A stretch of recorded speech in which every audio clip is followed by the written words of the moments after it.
ಪ್ರಥಮದಲ್ಲಿ ಜಗದ್ಗುರು ಪಂಚಾಚಾರ್ಯರನ್ನು, ಗ್ರಾಮದ ಗ್ರಾಮಾಧೀಶನಾಗಿರುವ ಮರುಳು ಸಿದ್ದೇಶ್ವರರನ್ನು, ಹಾಗೆಯೇ ನಮ್ಮ ಆರಾಧ್ಯ ಶ್ರೀ ಗುರು ರಾಚೋಟೇಶ್ವರನ್ನು ಸ್ಮರಣೆ ಮಾಡಿಕೊಂಡು ತಡವಲ್ಗ ಗ್ರಾಮದಲ್ಲಿ ನಡೀತಕ್ಕಂಥ ಮರುಳು ಸಿದ್ದೇಶ್ವರ ಕಾರ್ತಿಕ ಜಾತ್ರಾ ಮಹೋತ್ಸವದ ನಿಮಿತ್ತವಾಗಿ ಹಮ್ಮಿಕೊಂಡಿರ್ತಕ್ಕಂಥ ಈ ಪತ್ರಿಕಾಗೋಷ್ಠಿಯ ವೇದಿಕೆಯ ಮೇಲೆ ಆಸೀನರಾಗಿದ್ದು, ಇದೀಗ ತಾನೇ ತಮ್ಮೆಲ್ಲರಿಗೂ ಕೂಡ ಜಾತ್ರೆಯ ಕುರಿತು ಮಾಹಿತಿಯನ್ನು ನೀಡಿರ್ತಕ್ಕಂಥ ನಮ್ಮ ತಡವಲ್ಗ ಗ್ರಾಮದ ವೇದಮೂರ್ತಿ ಶಿವಾನಂದಯ್ಯ ಶಾಸ್ತ್ರೀಜಿಯವರಲ್ಲಿ, ಹಾಗೆಯೇ ಗ್ರಾಮದ ಹಿರಿಯ ಮುಖಂಡರು, ರಾಜಕೀಯ ಮುತ್ಸದ್ದಿಗಳು ಆಗಿರುವ ಬಾಬು ಸೌಕಾರ್ ಮೇತ್ರಿಯವರಲ್ಲಿ, ಹಾಗೆಯೇ ನಮ್ಮ ಮರುಳು ಸಿದ್ದೇಶ್ವರ ದೇವಸ್ಥಾನ ಟ್ರಸ್ಟ್ ಕಮಿಟಿಯ ಅಧ್ಯಕ್ಷರಾಗಿರುವ ಡಾಕ್ಟರ್ ರಮೇಶ್ ಪೂಜಾರಿ ಸರಲ್ಲಿ, ಹೀಗೆ ನಮ್ಮ ದೇವಸ್ಥಾನ ಕಮಿಟಿಯ ಅಧ್ಯಕ್ಷರಾಗಿರ್ತಕ್ಕಂಥ ನಮ್ಮ ಮಳಸಿದ್ದಪ್ಪ ಖಸ್ಕಿ ಅವರಲ್ಲಿ, ನಮ್ಮ ಕಮಿಟಿಯ ಎಲ್ಲ ಬಳಗವೇ ಹಾಗೂ ಈ ಕಾರ್ಯಕ್ರಮದಲ್ಲಿ ಈ ಪತ್ರಿಕಾಗೋಷ್ಠಿಯಲ್ಲಿ ಪಾಲ್ಗೊಂಡಿರ್ತಕ್ಕಂಥ ಎಲ್ಲ ಮಾಧ್ಯಮದ ಮಿತ್ರರೇ, ಇವತ್ತು ಪತ್ರಿಕಾಗೋಷ್ಠಿಯನ್ನು ಕರೀತಕ್ಕಂಥ ಉದ್ದೇಶ ನಮ್ಮ ತಡವಲ್ಗ ಗ್ರಾಮದಲ್ಲಿ ನಡೆಯುವಂಥ ಎಲ್ಲ ಜಾತ್ರೆಯ ಎಲ್ಲ ಕಾರ್ಯಕ್ರಮಗಳನ್ನು ನಮ್ಮ ನಾಡಿನ ಎಲ್ಲ ಕಡೆಯೂ ಕೂಡ ಒಂದಷ್ಟು ಸುದ್ದಿ ಮಾಡಬೇಕು, ಎಲ್ಲರಿಗೂ ಕೂಡ ಅದ್ರ ಬಗ್ಗೆ ಒಂದಷ್ಟು ತಿಳಿಸಿ ಎಲ್ಲರನ್ನ ಹೆಚ್ಚಿನ ಸಂಖ್ಯೆಯೊಳಗೆ ಅಲ್ಲಿ ಬರಲಿಕ್ಕೆ ಅನುಕೂಲ ಮಾಡಿಕೊಡಬೇಕು ಅನ್ನುವಂತಹ ಕಾರಣದಿಂದ ಇವತ್ತು ನಾವು ಈ ಪತ್ರಿಕಾಗೋಷ್ಠಿಯನ್ನು ಕರೆದಿದ್ದಾಗಿದೆ. ನಮ್ಮ ತಡವಲ್ಗ ಗ್ರಾಮದಲ್ಲಿ ಅಕ್ಟೋಬರ್ 24ರಿಂದ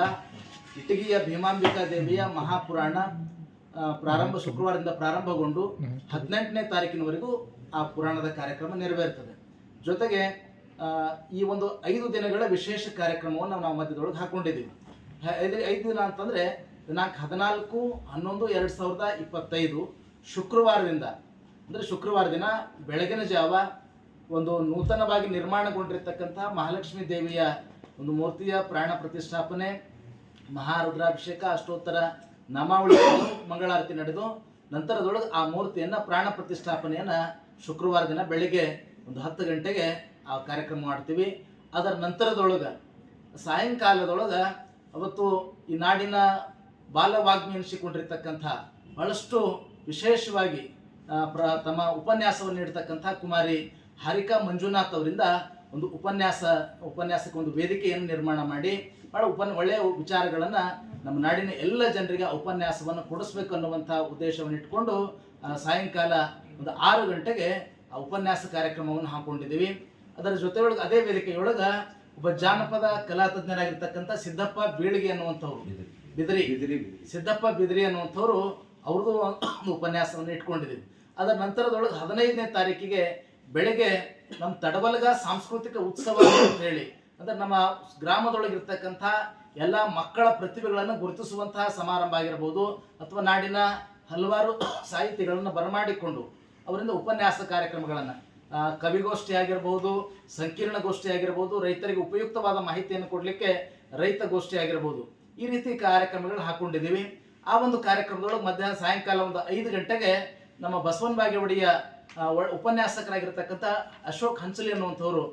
ಅವರ ಒಂದು ಉಪನ್ಯಾಸವನ್ನು ಹಾಕೊಂಡಿದ್ದೀವಿ. ಅದರ ನಂತರದೊಳಗೆ ಸಾಯಂಕಾಲ 6 ಗಂಟೆಗೆ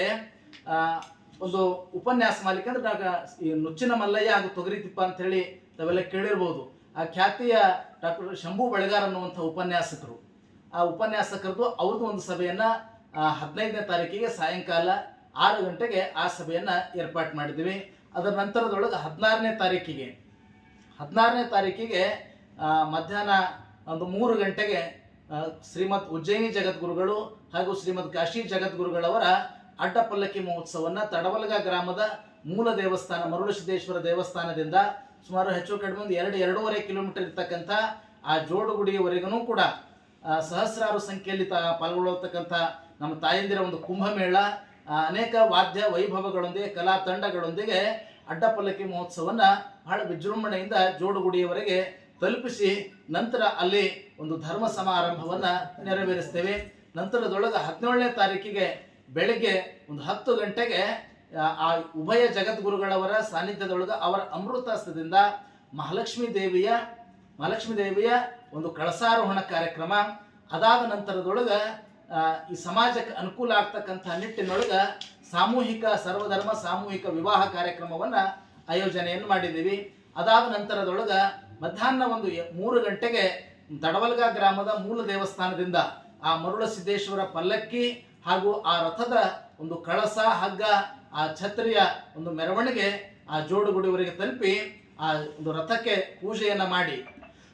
ನೂತನವಾಗಿ ನಿರ್ಮಾಣಗೊಂಡಿರ್ತಕ್ಕಂಥ ರಥದ ಪೂಜೆಯನ್ನು ಮಾಡಿ ಆ ಕಳಸವನ್ನಿಟ್ಟು ನಮ್ಮ ಗ್ರಾಮದ ಎಲ್ಲ ಸದ್ಭಕ್ತರು ಕೂಡ್ಕೊಂಡು ಆ ರಥವನ್ನ ಎಳಿತಕ್ಕಂಥದ್ದು. ಉಭಯ ಜಗದ್ಗುರುಗಳ ಸಾನ್ನಿಧ್ಯದೊಳಗ, ನಾಡಿನ ಅನೇಕ ಹರಗುರು ಚರಮೂರ್ತಿಗಳ ಸಮ್ಮುಖದೊಳಗ, ಹಾಗೇನೆ ನಮ್ಮ ಗ್ರಾಮದ ಎಲ್ಲ ಸದ್ಭಕ್ತರ ಸಮ್ಮುಖದೊಳಗ ಆ ರಥವನ್ನ ಎಳಿತಕ್ಕಂಥ ಒಂದು ಹೊಸ ಪರಂಪರೆಯನ್ನ ಈ ವರ್ಷ ಕೂಡ ನಾವು ಮಾಡಿದ್ದೀವಿ. ಜೊತೆಗೆ ಇನ್ನೊಂದು ವಿಶೇಷ ನಮ್ಮ ಜಾತ್ರೆ ಬಗ್ಗೆ